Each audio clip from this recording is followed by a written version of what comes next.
गुरुगणेशाभ्याम नमः। शिव पुराण सिखाता है कि दूसरों के मन में उद्वेग या रोष पैदा मत करो। किसी को सबसे अधिक गुस्सा या उद्वेग कब आता है? जब आप उनकी गलती ढूंढने जाओगे, उनका दोष निकालने जाओगे, इसके बारे में दूसरों को बताते फिरोगे। गुरु को अधिकार प्राप्त है शिष्य के दोष का पता करके उसे ठीक करने। अधिकारियों को अधिकार प्राप्त है, जनता ने उन्हें अधिकार दिया है कि लोगों के दोष इत्यादि पता करके उनको दंड आदियों से नियंत्रण में रखकर समाज को अच्छे से चलाएं। इसके लिए अधिकारियों को अधिकार प्राप्त है, समाज में सुख शांति रहे। पर आम आदमी को यह नहीं करना चाहिए। आम आदमी अपनी प्रगति के ऊपर ही ध्यान रखें। दूसरों का दोष निकालने जाओगे तो अपने आप को ही हानि पहुंचाओगे, क्योंकि आम आदमी किसी दूसरे के ऊपर प्रभाव डालकर उसमें परिवर्तन नहीं ला पाएगा, खाली अपना समय व्यर्थ करेगा। जिसका भी दोष निकालोगे वो अपने पक्ष का समर्थन करता रहेगा, प्रत्युत्तर देता रहेगा, कभी अपना दोष नहीं मानेगा। तो फिर क्या फायदा? जो दोष निकाल रहा है उसके अंदर नकारात्मकता बढ़ते जाएगी, दूसरों की गलती निकालना उसके लिए आदत बन जाएगी। यही होता है इसमें।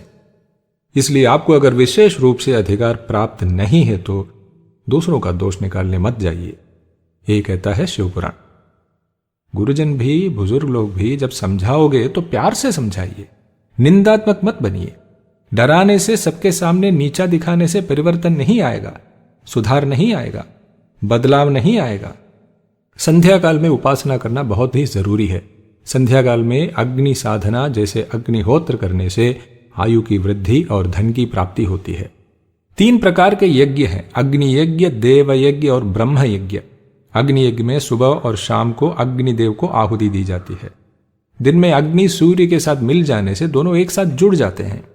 इस कारण सुबह सूर्य को और शाम को अग्नि को आहुति दे सकते हैं। यहां समझिए, ब्रह्मचारी को समिधा को छोड़कर और किसी द्रव्य से आहुति देने का अधिकार नहीं है अपने आप के लिए उपासना करते समय। पलाश जैसे यज्ञ वृक्षों की छोटी लकड़ियों को समिधा कहते हैं। विवाह होने के बाद विवाह में जिस अग्नि में हवन किया उसी अग्नि को घर में ले जाकर उसी में सायं और प्रातः काल में आहुति दी जाती है। इसको कहते हैं औपासनम। इस अग्नि को कहते हैं औपासना अग्नि। औपासनम शब्द को उपासना से संबंध है। इसी अग्नि में या समय समय पर अग्नि का प्रतिष्ठापन करके उसमें अन्य देवताओं के लिए भी आहुतियां दी जाती है। इसे कहते हैं देव यज्ञ। अगर पृथक अग्नि की स्थापना की जाती है तो उस अग्नि को कहते हैं लौकिक अग्नि। तीसरा है ब्रह्म यज्ञ, जो वेदों का आवर्तन या स्वाध्याय को कहते हैं। ब्रह्म यज्ञ सर्वदा दिन में ही करते हैं, रात में नहीं।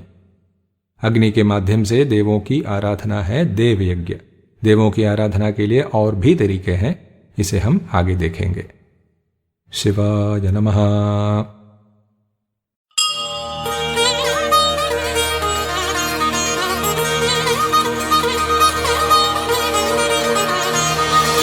यज्ञो निःश्रेष्ठतमं कर्म